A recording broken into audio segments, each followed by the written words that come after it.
जोहार। मेरा नाम वेंकटरमन सिंह श्याम है। मैं मंडला ज़िले के सिझोरा ग्राम में 1970 में मेरा जन्म हुआ और प्रधान गोंड कम्युनिटी जो है उसमें मैंने जन्म लिया और ये जो गोंड कला है उसके बारे में जाना और समझा। मेरी उम्र अभी इस वक्त 52 साल है और पिछले 35 वर्षों से मैं गोंड चित्रकला पे कार्य कर रहा हूँ।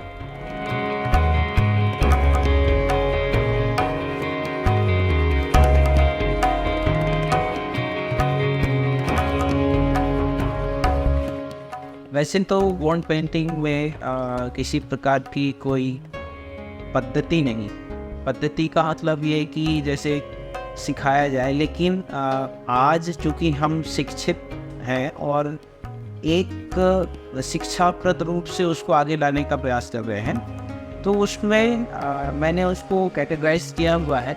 और कैटेगराइज इस तरह से कि पेंटिंग सीखने के पहले सबसे पहले हमको उसकी एक थ्योरी या स्टोरी या एक आइडिया तैयार करते हैं या कॉन्सेप्ट हम कह सकते हैं। कॉन्सेप्ट हमारे पास जब होता है तो हम दूसरे स्टेज पे जाते हैं। पहला कॉन्सेप्ट हो जाता है जिसको मैंने बताया अभी आपको, उसके बाद फिर ड्राइंग।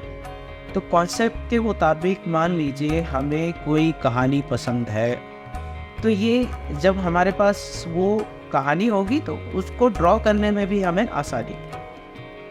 ये हो गया। जब ड्रॉ कर लेंगे तो तीसरा जो स्टेप है वो है पेंटिंग का, कलरिंग का।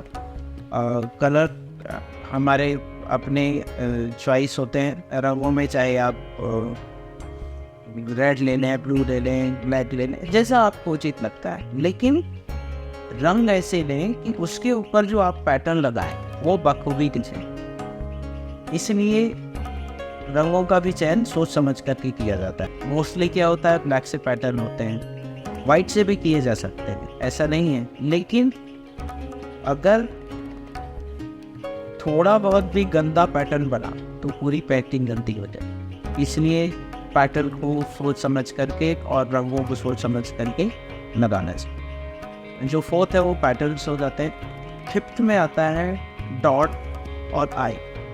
जो लास्ट है, आँख तब बनाया जाता है चाहे वो किसी भी एनिमल फिगर का हो चाहे ह्यूमन फिगर हो, क्योंकि उसके बाद उसमें जान डालना जिसको बोलते हैं हमारे यहाँ की जान, इसमें जान आ गई। अभी इसके ऊपर हमको पेंटिंग नहीं करना है, इसके ऊपर हमें कुछ करना। तो ये अंत होता है आँख, और आँख के बाद फिर फाइनल हो जाती है पेंटिंग। फिर पेंटिंग से कोई बात नहीं। तो ऐसे 5 जो फॉलो है, 5 जो स्टाइल है वो 5 इस तरह से है डिवाइडेड, उसके मुताबिक पेंटिंग किया जा सकता है।